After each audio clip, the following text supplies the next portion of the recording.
السلام علیکم سامعین، 5 رمضان المبارک کی تاریخ شروع ہو چکی ہے۔ 6 اپریل ہے۔ سوشل انڈیا نیوز میں آپ کا خیر مقدم ہے۔ خبر کا عنوان ہے ہریانہ میں بھی اذان اور لاؤڈ اسپیکر پر اعتراض۔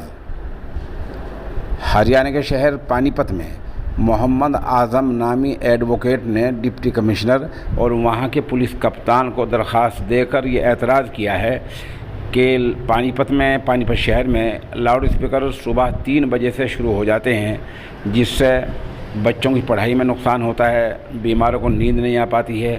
ایسے بہت سارے اعتراضات کیے ہیں۔ ساتھ ساتھ محمد اعظم ایڈوکیٹ نے یہ بھی بتایا کہ ہریانہ ہائی کورٹ نے رات کے 10 بجے سے صبح 6 بجے تک لاؤڈ اسپیکر پر پابندی لگا رکھی ہے، لیکن پھر بھی مسجدوں میں اور مندروں میں اذان ہیں، دوسری چیزیں ہیں، بھجن ہیں، یہ ہوتے رہتے ہیں۔ اس پر پابندی لگنی چاہیے۔ اس مطلب کی درخواست محمد اعظم ایڈوکیٹ نے آج پانی پت کے ڈپٹی کمشنر اور پانی پت کے پولیس کپتان کو دی ہے۔